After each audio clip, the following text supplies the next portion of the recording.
아, 오늘 메시지는 오늘 성경은 조금 우리가 조심해서 보아야 할 부분이죠. 세상 사람들이 거짓 예언을 좋아하고 환영한다, 이런 의미예요. 아합은 길르앗 라못을 되찾기 위해서 이제 출정을 앞에 두고 그 선지자들을 부릅니다. 400명의 선지자, 그리고 시드기야는 왕이 원하는 대로 승리할 거라고 이제 왕의 마음에 흡족하도록 예언을 하죠. 그런데 미가야 선지자는 그러하지 아니했던 것을 보게 됩니다. 자, 우리는 그 상황을 조금 생각해 볼 수 있는 부분이 1절부터 4절인데요. 아람과 이스라엘 사이에 전쟁 없이 3년을 지냈다. 20장에 수록된 그 아벡의 전투에서 패전한 이후에 아람은 3년간 이스라엘을 공격하지 않았다. 어떤 분은 그렇게 얘기해요. 이 무렵에 아람은 아수르하고 전쟁 중이었고 아합은 아람을 도와서 동맹군으로 참가했기 때문에 그 아람과 그 아합은 싸울 겨를이 없었던 거죠. 한편이 되어져 있었으니까요. 이때에 아합은 그 1만 명의 병력과 2,000대의 병거를 아람군에 제공할 수 있었다 그래요. 그러니까 그 아합 왕이 그때는 굉장히 잘 나갔던 나라가 좋았던 거죠, 그죠? 그런데 이건 서로 신뢰하고 혹은 마음이 같아서가 아니라 지금 그 아수르와의 교전하는 데에 함께 싸우기 위해서 한 편이 되어졌던 것이죠. 그러다가 이제 아람 왕 베나닷이 일단의 위기에서 벗어나자 애초에 그 조약을 무시한 거죠. 그게 이제 2절이 보여주고 있는 거예요. 셋째 해에 유다의 여호사밧 왕이 이스라엘의 왕에게 내려가매 이스라엘의 왕이 그의 신하들에게 이르되 길르앗 라못은 본래 우리 것인 줄을 알지 못하였느냐. 우리 것입니다, 이 말이에요. 우리가 어찌 아람 왕의 손에서 도로 찾지 않고 있겠는가. 이게 3절이죠. 이스라엘 왕 아합과 아람 왕 베나닷이 서로 화친을 맺은 때를 기점으로 해서 3년이 지나던 해에 이스라엘 왕 아합과 아합이 길르앗 라못을 찾지 못한 것에 대해서 언급하고 있는 거예요. 이 지역은 고원지대로 물도 많았고요. 그 포도와 올리브가 잘 자라는 아주 비옥한 땅이었대요. 그런 곳은 항상 그 지역에서는 전쟁이 자주 일어나는 지역이죠. 왜냐하면 아주 유용한 곳이니까요. 그런데 그것이 본래 우리의 것이었다. 그래서 아람에게 빼앗긴 것이 한이 되어서 어떻게 하겠다는 거예요. 4절 여호사밧에게 말합니다. 당신은 나와 함께 길르앗 라못으로 가서 싸우겠느냐? 여호사밧이 이스라엘 왕에게 말합니다. 아합에게 말하는 거죠. 나는 당신과 같고 내 백성은 당신의 백성과 같고 내 말들도 당신의 말들과 같습니다. 무슨 얘기예요? 당신의 뜻이면 내 뜻이요, 당신 생각하고 있는 것이 나와 같아, 이 말이에요. 아합은 이스라엘 단독으로 상대하기에는 조금 벅찬 상대인 아람에 대해서 여호사밧과 동맹을 맺고 이제 함께 전쟁하려고 했던 거죠. 그죠? 사실 두 차례에 걸쳐서 아람의 공격으로부터 이스라엘을 구원해 주신 분이 누구예요? 하나님이셨어요. 그거 잊어버리고 지금 뭐라 하고 있는 거예요? 사람의 생각대로 하고 있는 거죠. 여호사밧이 5절 이스라엘 왕에게 말합니다. 먼저 여호와의 말씀이 어떠한지 물어봅시다. 굉장히 바람직한 모습으로 가고 있어요. 그죠? 역대하 17장 3절 4절을 보면요, 여호사밧은 여호와 하나님께 함께하는 경건한 왕이었다라고 그래요. 그래서 이렇게 진실한 모습이 보여나가고 있는데 역대하 18장 4절에 보면 여호사밧이 이스라엘 왕에게 이르되 청하건대 먼저 여호와의 말씀이 어떠한지 오늘 물어봅시다. 이렇게 이야기를 합니다. 바로 하나님께 묻는 것은 바람직한 것이죠. 그죠? 어떤 일을 자기 마음대로 해놓고 하나님이 왜 안 도와주셔? 라고 말하는 것보다는 어떤 일을 하기 전에 먼저 하나님 앞에 뜻을 묻는 것은 굉장히 좋은 것입니다. 그죠? 그런데 조금 물어보는 그 각도가 달랐어요. 아합과 군사 동맹을 맺는 것이 하나님이 옳습니까? 라고 물어봤어야 되는 거죠. 그걸 생각하지 아니하고 뭐예요? 아람과 전투하는 것만 물어보고 있는 거예요. 그렇죠? 우리는요, 자칫 세상을 살아가다 보면 하나님의 뜻을 먼저 하나님의 뜻이 무엇인지 물어보기 전에 내 뜻을 다 결정해 놓고 이걸까예요.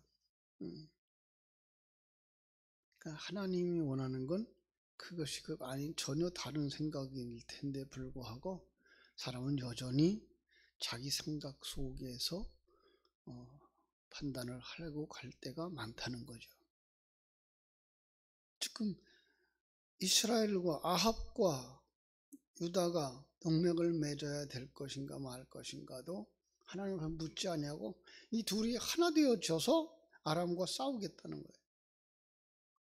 그런데 그때에 또 거기에 발맞추는 이런 사람들이 있었으니 그게 뭐예요? 그게 선지자 400명, 어용 선지자들 이렇게 말할 수가 있을 거죠. 그죠? 6절에 보니까 이스라엘 왕이 선지자 400명쯤 모으고 길르앗 라못에 가서 싸울 것인가 말 것인가를 물으니까 이 어용 선지자들이 뭐라 그래요? 올라가서 싸우라. 아마 그 400명은요, 왕의 정책을 결정하는 일종의 자문위원과 같은 역할을 했고요. 그런데 이들은 전부 다 권력자의 구미에 맞추어주는 아부형인 인물들. 그런데도 불구하고 외견상 여호와 신앙에 속한 선자들처럼 보이고 있는 거예요. 자, 저는 이걸 보면서 오늘 이 시대의 목사들 이렇게 보이고 싶어요. 하나님의 뜻을 성도들에게 가르쳐 주어야 될 텐데 하나님의 뜻을 성도들의 가슴에 담아주고자 하고 성도들의 눈을 하늘나라를 소망하며 하나님의 사람으로 완성되어져 가야 되는 과정 속에서 우리는 여러 가지 일들을 겪을 수 있다라고 하는 것을 가르쳐 줘야 되는 것이 바로 하나님의 사람들, 목사들의 목적이에요. 그런데 가끔은요, 아니요, 아주 많이요. 성도들이 어떤 것을 원하느냐에 따라서 성도들의 입맛에 맞는 설교를 하는 거죠. 제가 신학교를 졸업하고서 설교에 대해서 좀 연구를 하려고 그리고 이제 그 조영기 목사님, 죄송합니다. 이제 돌아가신 분을 이름을 또 거론해서 나의 설교론이라고 하는 책을 이만큼이나 두꺼운 책을 쭉 살펴보는데 학교에서 배운 대로 설교를 했더니 성도들이 졸고 안 듣더래요. 그래서 참 안타까운 마음가였다. 그래가지고 성도들의 가정들을 다 살펴보니까 가난에 찌들어 있고 술에 찌들어 있고 병들어 있는 그들의 모습을 보면서 하나님, 이들의 모습을 가지고 하나님 앞에 이 문제를 해결해 주세요 하고 하나님 앞에 나가서 기도했더니 성경에 그들의 문제를 해결해 주는 성경이 다 있더라. 그래서 그걸 가지고 설교했더니 성도들이 귀가 번쩍 뜨이고 눈이 번쩍 뜨이고 그들이 용기를 얻고 삶에서 승리하더라. 저는 그 문장을 딱 보는 순간에 하나님의 종일까 사람의 종일까라고 생각을 하게 됐죠. 여러분, 그렇게 설교를 한다 그러면 하나님의 마음을 가지고 설교를 할까요? 사람들의 마음에 맞는 설교를 할까요? 오늘 이 시대에 우리의 모습은 안 그럴까라는 생각을 요즘은 하게 됩니다. 상당히 많은 사람들이 성경을 아직도 문자적으로 보고 있어요. 제가 늘 하는 얘기, 문자적으로만 보면 뭐까지밖에 못 간다? 종교인까지밖에 안 된다. 윤리적이고 도덕적이고 바르게 사는 성자가 됩시다. 착한 사람 됩시다. 세상과 합해서 그 속에서 건강한 사람이 됩시다까지는 돼요. 예. 뭐가 안 돼요? 하늘나라를 보는 눈이 열려지지 않아요. 여러분, 하나님의 능력이 없어서 이스라엘 백성들을 바벨론에 포로되게 하셨을까요? 하나님의 능력이 없어서 카타콤에서 200년 동안 지하 생활을 하면서 거기서 태어나고 거기서 죽는 삶을 살면서 믿음을 지켰을까요? 아니에요. 아주 쉬운 얘기로. 하나님의 능력이 없어서 스데반은 돌에 맞아 죽었을까요? 그렇지 않아요. 이 세상의 삶이라고 하는 거, 그거는요, 건강하게 살 수도 있고요, 병들어서 살 수도 있어요. 큰 키를 가지고 살 수도 있고요, 작은 키를 가지고도 살 수도 있어요. 장애를 가지고 평생을 살 수도 있고요. 그런데 우리는 그것에서 벗어나는 것, 그것을 신앙으로 삼고 살아가면 안 돼요. 물론 그 상황 속에서 하나님이 고칠 수 있어요. 그 상황 속에서 하나님이 해방시켜 주시는 수도 있어요. 그런데 그런 과정을 통해서 그 사람에게, 그건 다른 사람과 똑같진 않아요. 똑같은 상황으로 바꿔 보시면 안 되고, 그 사람에게 주시고자 했던 하나님의 은혜가 무엇이냐를 보셔야 돼요. 그건 뭘 볼 수 있어야 돼요? 천국을 볼 수 있어야 돼요. 이 세상에서는 병든 삶도 살 수 있고 장애인의 삶을 살 수도 있지만 그 사람 심령 속에는 천국을 열망하도록 하나님은 하시고자 하는 거예요. 그를 도구로 삼아서 다른 사람에게 하나님의 능력을 보여줄 수 있어요. 그러나 그럼에도 불구하고 하나님은 병 고치는 분이야, 이리로 가면 안 되는 거예요. 하나님은 우리의 문제를 해결해 주시는 분이야, 여기로 가면 안 되는 거예요. 그런데 그렇게 가다 보면 못하게 될까요? 나이 먹어서 또다시 병들었을 때 실망하게 되어져요. 왜 저 사람이 또 병들었을까? 왜 저 사람이 또 가난하게 됐을까? 죄 지어서 그럴 거야. 이리로 간다고요. 우리는 그 속에서 뭘 볼 수 있어야 돼요? 이 땅의 것이 전부가 아니라 이 땅의 것 툭툭 털어버리고 천국으로 갈 수 있는 소망의 사람으로 만들어져 가야 되는 거예요. 그 일을 누가 해야 돼요? 선지자, 설교자들이 해줘야 되는 거예요. 물론 병든 자를 위해서 병 낫기를 기도해야 되죠. 그러나 강단의 메시지는 병 나은 것들이 자랑거리가 되어지면 안 돼요. 문제 해결하고 부자 된 것이 자랑거리가 되면 안 돼요. 여러분, 병 안 들고 건강하게 살아가는 불신자들이 얼마나 많은데요. 가난하게 살지 않고 부유하게 살아가는 불신자들이 얼마나 많은데요. 하나님이 능력이 없어서 그래 고작 병들게 했다 낫게 하는 그걸로다가 우리를 이끌어 가실까요? 아니거든요. 누구 책임이에요? 선지자 책임이에요. 자, 그런데 이 400명의 선지자는 어떻게 얘기했어요? 그 왕의 마음에 들도록 하는 거예요. 그들이 여호와의 이름을 빙자해서 예언을 해요. 참 안타까운 거죠. 그죠? 그런데 여호사밧이 눈치가 빨라요. 그죠? 여호사밧이 이외에 우리가 물을 만한 여호와의 선지자가 여기 없느냐? 7절이죠.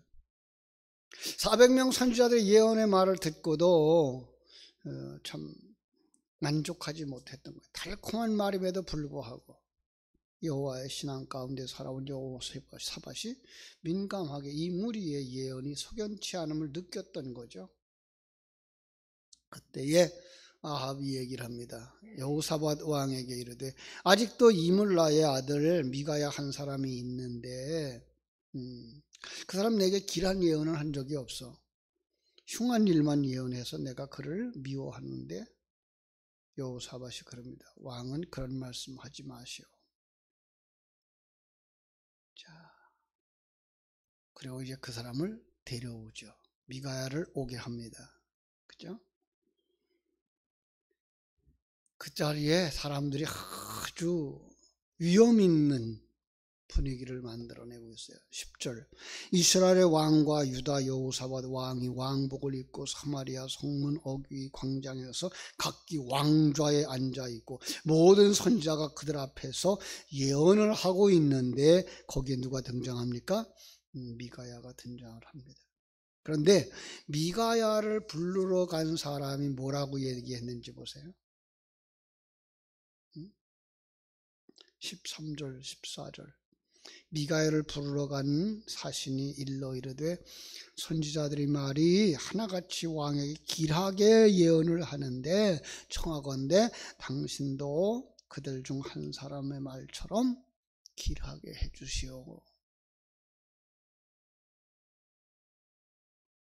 자, 미가의 마음을 돌이키려고 하는 그러한 모습을 볼 수가 있습니다.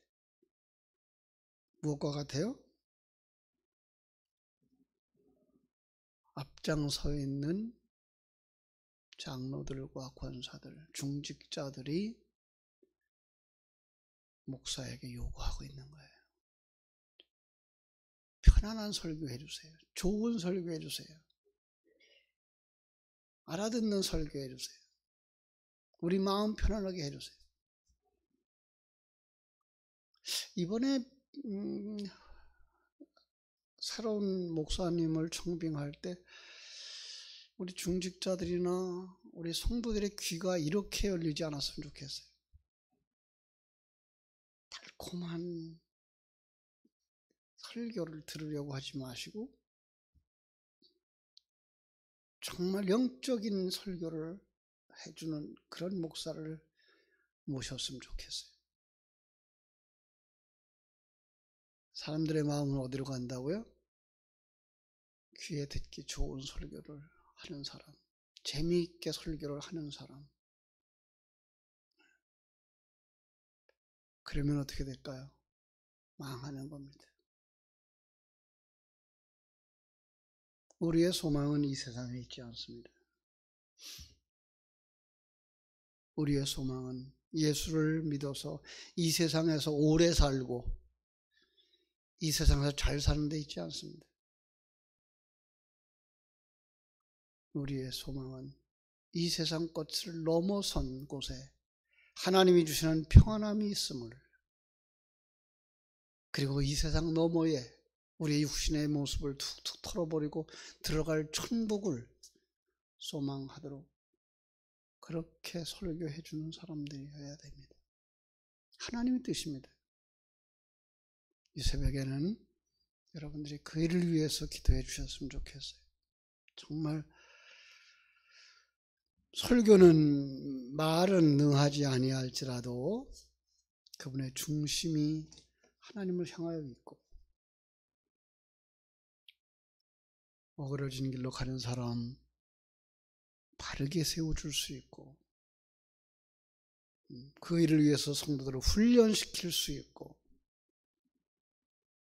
그들을 바르게 이끌어갈 수 있는 그러한 목사님을 세울 수 있도록 하나님께서 이 교회의 영적인 분위기를 붙들어 주시고 성도들의 마음을 붙들어 주셔서 그런 목사님 모실 수 있도록 여러분들이 새벽마다 기도해 주시기를 부탁을 드립니다. 기도하겠습니다. 아버지 우리 하나님, 크신 사랑과 은혜를 감사하옵고 감사합니다. 세상 사람들 참으로 귀가 가려워서 많은 선생들을 두려고 한다 그럽니다. 듣기 좋은 설교, 듣기 좋은 말하는 사람을 찾습니다. 저희들이 눈이 거기에 머무르지 말게 해주시고 하나님이 원하시는 바, 우리의 소망이 어디에 있어야 되는지, 어떤 사람으로 훈련되어져야 되고 어떤 사람으로 완성되어져야 될 것인지를 펼쳐 보여줄 수 있는 그런 목사님을 선택할 수 있도록 온 성도들의 마음의 중심을 주님께서 붙드시고 역사해 주시옵소서. 이제 아버지 하나님, 다니엘 기도해도 며칠 남지 않았습니다.